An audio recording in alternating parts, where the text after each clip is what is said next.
isn't buried, it's coded. Decode the strange.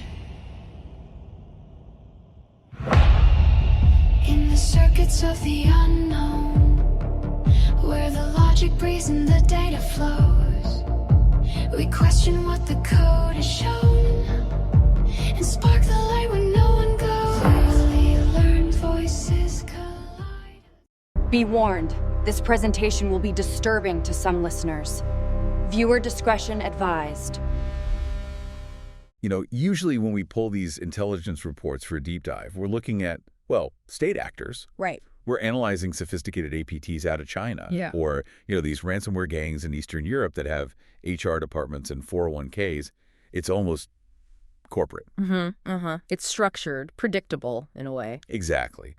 But looking at this dossier on the 764 network, this feels different. It feels, I don't know, closer to home and honestly a lot darker. It's because the threat profile is completely inverted. I mean, you read the FBI assessment and they've slapped a Tier 1 terrorist designation on this group. Which is huge. It's the same bucket they put Al-Qaeda and ISIS in. But then you look at the perpetrators, and they aren't militants in some desert training camp.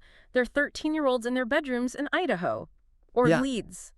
Or wherever. That's the part that really breaks your brain a little. We're talking about a hybridized harm model, which is, such a sterile clinical way of saying they've matched up cybercrime, violent extremism, and just pure sadistic abuse into a single operational framework. Yeah. But the origin story is just, it's so banal. It's almost insulting. The name itself, right? 764. Well, I think most people see that and they assume it's like numerology or some 09A satanic code, which we'll get to that because the occult stuff is definitely in there. Oh, it's there. But it starts so much smaller, it's just an area code. Stephenville, Texas. Exactly. Yeah. It's the zip prefix for a kid named Bradley Chance Cadenhead. And that just, it floors me. He didn't name this transnational terror cell after a demon or some grand political cause. He named it after his local post office. And that tension, that gap between the absolute juvenile nature of the founders and the, military-grade psychological warfare they're waging, that is the terrifying paradox of this whole story. And that paradox is what makes them so dangerous. Because if you're looking for a sophisticated, ideologically driven terrorist cell, you miss the bored teenager in his room. Right. But if you're just looking for a bored teenager, you miss the fact that they are operating a decentralized torture network that spans, 20 countries now? So let's set the table. We have a massive stack of sources today. We're looking at the strategic assessment from the FBI, data from the RCMP up in Canada, NCMEC reports, and just a ton of open source intelligence that spans from 2021 to basically the present day 2026. Yeah, 5-year snapshot. And the mission here for us is to figure out how we got from point A to point B. How did a group of gamers, of kids, evolve into a Tier 1 threat? To understand that, you really have to go back. You have to look at the genealogy of the group. 764 didn't just appear in a vacuum. It crawled out of a very specific internet subculture called the comm. The comm. Yeah. Which is short for the community. Yeah. And this is what, late 2010s? Right, late 2010s. And initially, this wasn't about violence at all. It was about greed. It was about digital scarcity. If you were on Twitter or Minecraft or Instagram back then, there is this massive underground market for OG username. Oh, yeah. I remember this. We were talking about short handles like the username God or Pizza or Kevin. Blue. Single words, exactly. Digital real estate. Having the username Saturn on Instagram was a major status symbol. It meant you were elite, you were an original. And these kids, and they were kids, realized that these names were worth thousands, sometimes tens of thousands of dollars on the gray market. So they developed a skill set to steal them. This is where SIM swapping really comes into the picture as a tactic. SIM swapping is the foundational skill here. It's the bedrock. You social engineer a mobile carrier, AT&T, Verizon, T-Mobile, whoever, into porting a victim's phone number to a SIM card that you control. Which sounds complicated, but for them, it was routine. It was routine. Once you have the phone number, you have everything. You just hit forgot password on their Instagram or their crypto wallet. The reset code goes to your phone now. You bypass the two-factor authentication. And just like that, you own the account. You sell the username for Bitcoin, you pocket the cash, and you move on to the next target. It was purely transactional. Purely transactional. Phase 1 was criminal, sure, but it was logical. They were digital bank robbers. They were also getting into swatting, calling in fake bomb threats to get a SWAT team to raid a rival's house. Right. But even that was usually tactical. It was to intimidate someone into giving up a username or to settle a score in the community. But then the ecosystem shifted. The ground moved under their feet. Two things happened around 2020, maybe early 2021. First, the market for usernames got saturated. I mean, there are only so many cool words in the dictionary. The low-hanging fruit was gone. And second, federal law enforcement got really, really good at tracking the crypto. The financial crimes started carrying heavy, heavy sentences. So the profit motive dried up. The easy money dried up. Yeah. But you still had these groups of highly capable, socially isolated teenagers who were addicted to the rush of exercising power over others. They had the tools, the SIM swapping, the doxing, the swatting capability, but they needed a new objective, a new currency. And that's when the currency changed from Bitcoin to trauma. Exactly. This is the shift, phase 2, notoriety. Or what the report calls the harm subculture. The goal was no longer to get rich, it was to become infamous. If you couldn't be the wealthiest hacker, you could be the most feared. You could be the one who made a popular streamer cry on camera or forced a kid to hurt themselves for your entertainment. This is where we see the crystallization of 764 specifically. This is where Bradley Chance Cadenhead, who went by the handle Felix, comes into the picture. Right. He spins 764 out of a French precursor group called CVLT. CVLT, spelled CVLT, was already nasty. I mean, they were pioneering this idea of branding victims, forcing them to adopt the group's symbols. But Cadenhead and his inner circle, they took it and industrialized it. They moved from just trolling to what is essentially a franchise model of abuse. And we should clarify for you listening, Cadenhead was caught. He's serving 80 years in prison right now. 80 years. A life sentence, effectively. But, and this is where it gets really interesting and really depressing, the network didn't collapse when he went to prison. Not at all. If anything, it accelerated. This is what the report calls the Hydra effect. In a traditional hierarchy, like the mafia, you take out the Don and the family falls into chaos, right? There's a power vacuum. But 764 is decentralized. It's an ideology, not just a gang. When Felix went to prison, he became a martyr, a saint in their twisted canon. And a dozen other lieutenants immediately stepped up to claim the crown. The report lists these splinter groups, and it reads like just a taxonomy of horror. You've got 764 Inferno, which was led by these two guys, War and Trippy. You've got Harm Nation. And then there's No Lives Matter, or NLM. That one is particularly instructive because it shows you the internal competition, the one-upmanship. NLM split off from the main 764 group because they claimed they wanted to focus on pure murder and accelerationism rather than the pedophilic elements that were becoming prominent. So they're trying to take the quote-unquote moral high ground by being more violent. It's a distinction without a difference to the victims. Precisely. They are all competing in the same marketplace of suffering. They just have different brand identities. But they share the same infrastructure, the same tactics. If a 764 Discord server gets nuked by the moderators, the members migrate to an NLM server or a CVLT server within minutes. It's a completely fluid ecosystem of harm. I want to drill down into the why here. Because we've seen cyberbullies before, we've seen trolls, but this isn't just for the lulz, as they say. The intelligence report calls it a syncretic ideology. It's a salad bar ideology. That's how I think of it.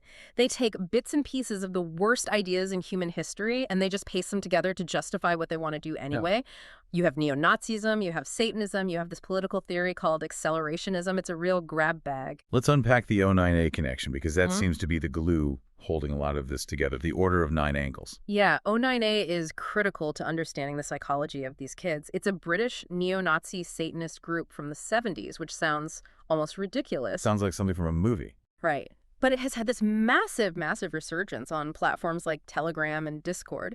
O9A isn't just about worshiping the devil in a cartoonish way. It's about something they call exeatic behavior. Exeatic, what's that? It just means transgressing limits, breaking taboos. The core belief is that to evolve into a higher being, a sort of Nietzschean Übermensch, you have to shatter the chains of morality. You have to do things that society considers unforgivable. So it gamifies sociopathy. That is the perfect way to put it. It finds a bullied, insecure 14-year-old and it tells them, you aren't a loser, you are a predator, you are part of the elite. And those people you hate, your classmates, your teachers, they're just mundanes. They're NPCs in your game. They exist to be culled. The culling. That's the specific term they use, isn't it? It is the belief that the strong must prune the weak. So when a 764 member torments a child online, they don't view it as bullying, they view it as a spiritual duty. They are culling the weak to strengthen the gene pool. It provides a complete moral license for absolute monstrosity. And the report says they call these acts insight roles. Yes. An insight role is a mission. It's a quest. Go infiltrate this online community, pretend to be their friend, gain their trust, and then destroy them from the inside. It's treated like gaining XP in a role-playing game. You gain status in the group, you gain rep by how extreme and depraved your insight roles are. And then you layer on the accelerationism. This comes from that alliance with MKY. The Maniac Murder Cult, MKY. This is a group based primarily out of Ukraine and Russia, led by a guy who calls himself Commander Butcher. These guys are not LARPing, they are not playing a game, they are true believers in bringing down modern civilization through chaos. And this is where the threat nexus that the FBI talks about comes in. You have 764, which specializes in this really intimate psychological torture and sexual violence, merging with MKY, which specializes in physical terrorism and mass casualties. And they share resources, they share tactics. The most dangerous artifact to come out of this alliance is a document they call the Hater's Handbook. Which sounds like some edgy zine a teenager would make, but it's not that. No, it's a terrorist manual. We've analyzed it. It contains detailed, accurate instructions on bomb making, how to manufacture poisons from common household chemicals, how to conduct ethnic cleansing operations. My God. There is a specific section, and this is according to the FBI report, on poisoning candy to indiscriminately target children during holidays like Halloween. It's pure malevolence. There's no other word for it. It is. And this manual is being circulated in the same Discord chats where these kids are trading Roblox skins and talking about video games. That's the danger. The proximity between gaming culture and terrorist methodology is zero. They are in the same channel. Okay, so we understand the ideology. Or at least we understand the mess of justifications they use. It's a mix of spiritual narcissism and terrorist nihilism. Now let's look at the economy. We said earlier that trauma is the currency, but how does that actually work? How do you trade trauma? You trade it in the form of lore books. Again, they're borrowing gaming language. A lore book in a game is usually the backstory of a fantasy world, right? The history. Right.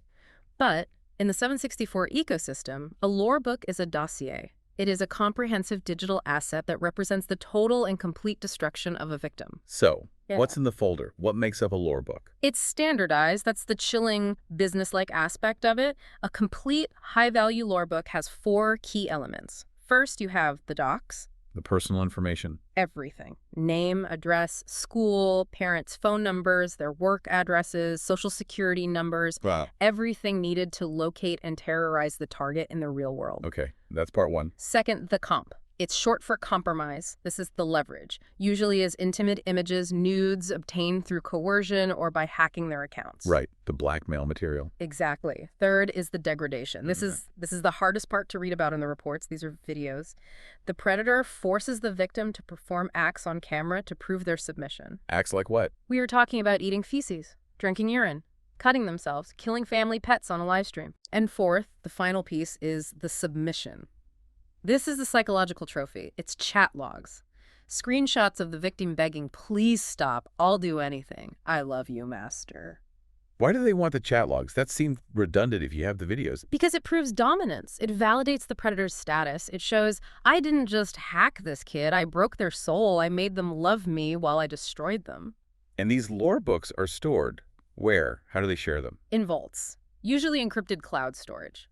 Mega.nz is a popular one because of its strong encryption standards. High-ranking members have massive vaults, terabytes of data containing hundreds of lore books. That is their wealth. That is their status symbol. It's like a collection of rare art to them. I have the rarest, most brutal lore books. So if you are a 764 member, you climb the ladder by building a bigger library of victims. Precisely. And the lore book is also the weapon. It's the leash. The threat is always hanging over the victim's head. If you try to leave, if you try to block me, if you tell anyone I unlock the vault, I send the lore book to your principal, your mom, your church, everyone you've ever known. Let's walk through the kill chain then. The report describes this as an almost industrial process. How does a kid go from playing a game like Da Hood on Roblox to being a file in one of these vaults? It follows a distinct, repeatable pattern. Phase 1 is the hunt. Identification. They patrol public servers on Roblox, Minecraft, Valorant. They're using OSINT open source intelligence tactics on children. And what are they looking for? What makes a kid a target? Vulnerability markers. They scan the user bios. They look for keywords. Depressed, lonely, bored, anxious. They look for LGBTQ+ flags because they know those kids might feel isolated or unsupported at home and crave acceptance. They target the outliers, the ones who seem to be crying out for help. And then comes phase 2, the lure. Grooming.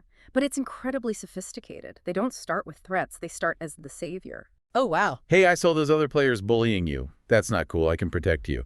Or, I have a bunch of free Robux. You want some? Or they initiate a romantic connection, an online relationship. They find the emotional void the child is feeling, and they fill it. They become the best friend. They become the only friend. That's key. They isolate the child from their real-world support network. Then, once that bond is established, you get phase 3, the shift. This is the critical moment. They move the victim off the gaming platform. Hey, add me on Discord. That's the line, right? Roblox has chat filters and moderation. Discord is the Wild West.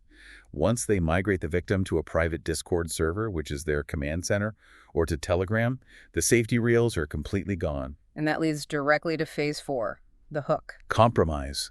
They leverage that trust they've built to coerce that first piece of collateral, a nude photo, a confession of a deep, dark secret. And the second they have it, the mask drops, the boyfriend becomes the master. The dynamic flips instantly and brutally to extortion. I have this photo. Now you belong to me. Do what I say or everyone in your life sees it.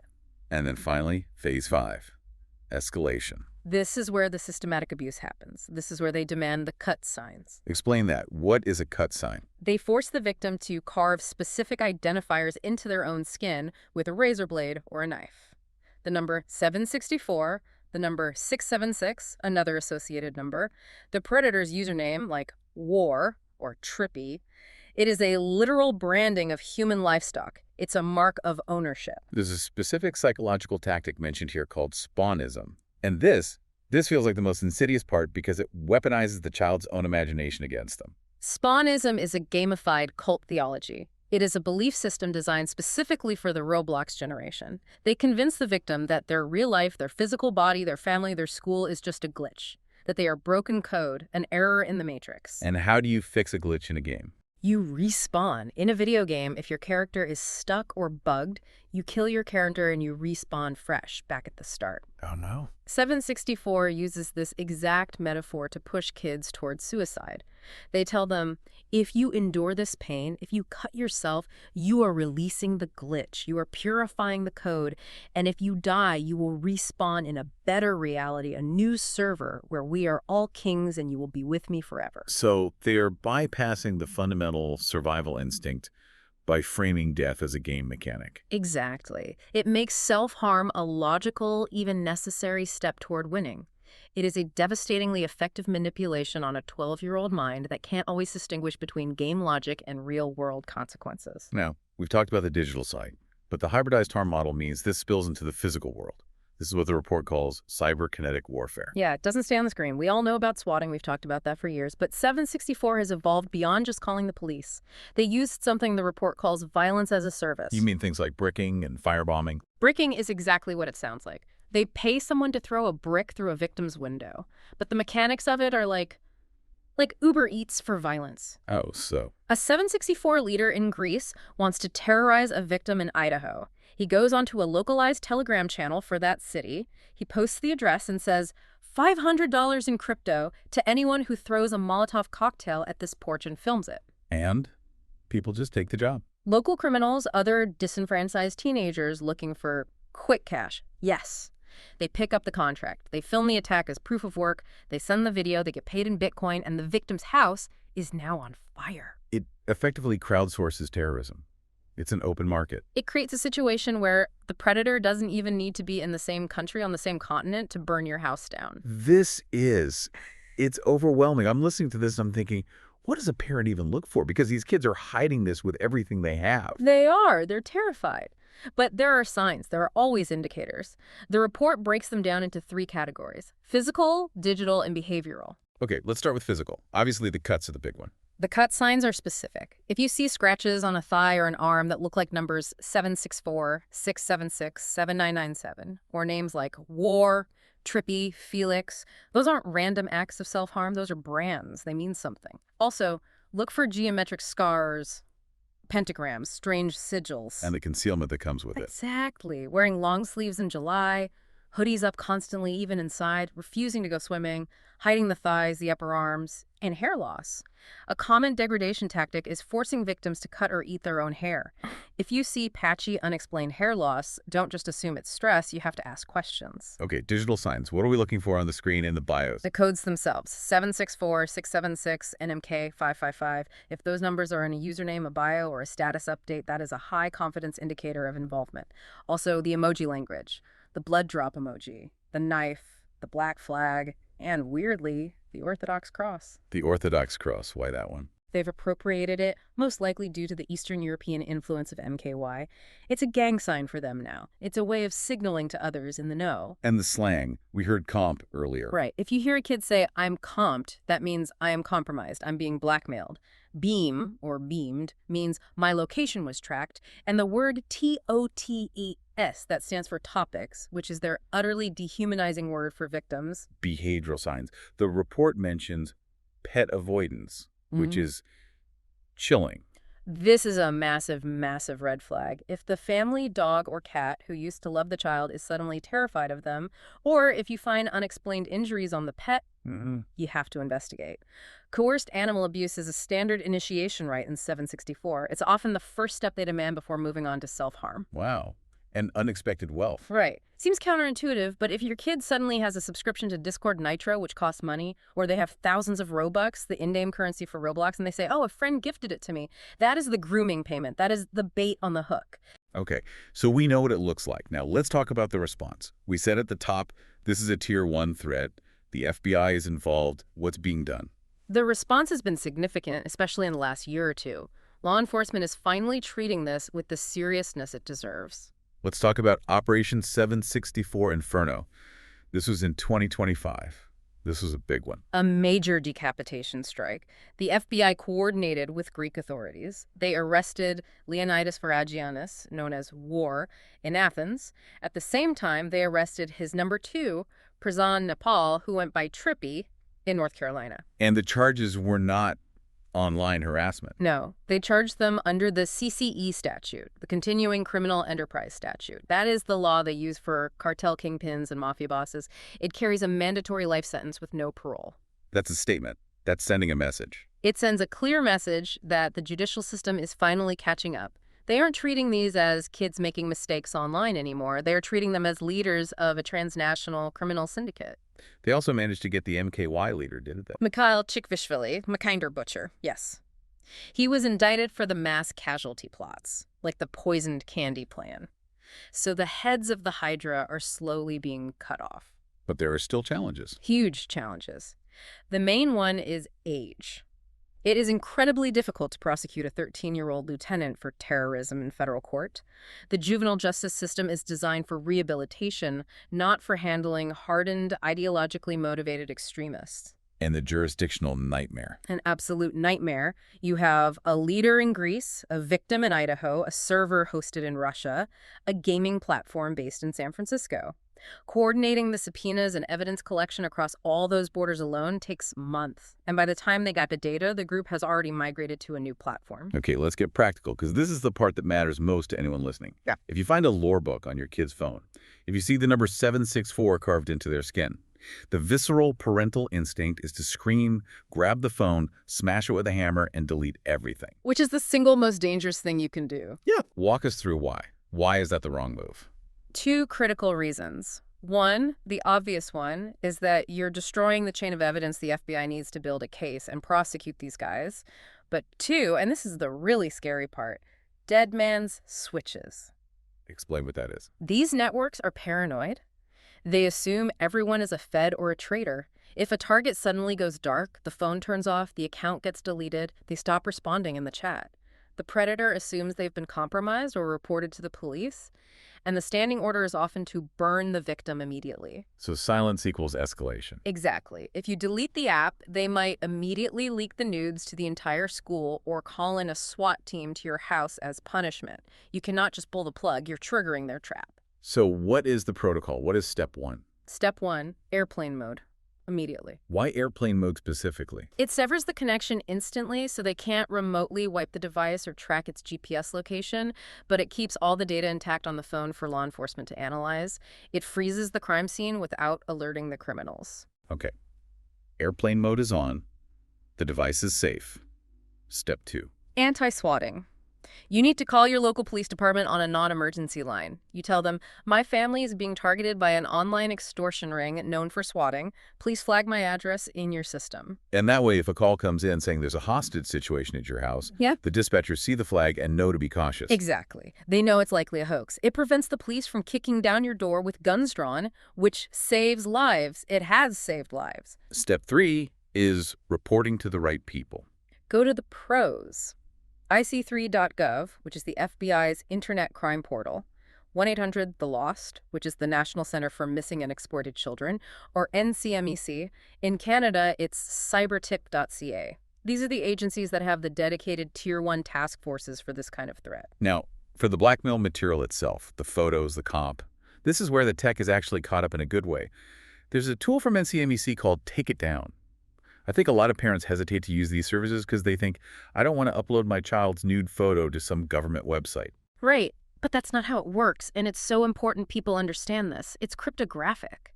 The tool generates a hash, a unique digital fingerprint of the image right there on your device. The image itself never leaves your phone or computer. NCMEC just gets that long string of numbers and letters. And they push that code out to all the major platforms. They push the hash to Facebook, Instagram, Pornhub, Discord, OnlyFans, all of them. And the minute someone anywhere in the world tries to upload that exact image, the platform system recognizes the fingerprint and blocks it at the upload level. It never even goes public. It effectively neutralizes the leverage. It makes the comp worthless. It kills the currency. It is the closest thing we have to a magic eraser for this kind of material online. It is an incredible tool. Finally, we have to talk about the aftermath, the therapy, the recovery. And we have to be realistic here. Victims of 764 have endured what is essentially military-grade psychological warfare. They often have complex PTSD, and honestly, Stockholm Syndrome is incredibly common. They actually defend their abusers. Frequently. Trauma bonding is powerful and perverse. They might view the predator as the only person who truly knows them or understands their pain. Parents need to understand that deprogramming this kind of cult mindset takes specialized professional help. You can't just love it away over a weekend. It takes a long time. Looking to the future. Yeah. The report ends with a look at the strategic outlook. And it mentions the role of AI, which is terrifying. The AI frontier is the next nightmare. Deepfakes extortion. We're already seeing it in the wild. Predators don't even need to trick the kid into sending a nude anymore. They just take a normal face photo from their Instagram, use an AI image generator to create a realistic nude body, and then blackmail the kid with that. I'll release this if you don't do what I say. It doesn't even matter that it's fake. The shame and the fear are just as real. Exactly. And then you have the prospect of automated grooming bots, using large language models to groom hundreds, maybe thousands of kids simultaneously, scaling the entire operation beyond human limits. And the gamification of terror. This is the trend toward what they call real-world quests. The intelligence community is terrified that we are going to see a school shooting or a public bombing that is live-streamed not for a political manifesto, but to fulfill a quest for the network, to unlock an achievement, to gain status. It's a sobering reality. It is. So when you boil it all down, what does this all mean? We've unpacked the genealogy, the ideology, the economy, the response. It's a lot to process. What is this thing, really? It's a machine. It's a machine that converts teenage angst, boredom, and digital competency into a weapon of mass psychological destruction. It thrives in the blind spots of parental supervision, in that gap where parents think, oh, it's just Roblox, it's just a game. Right. It's harmless. Yeah. But if I can leave you with one final thought, it's this.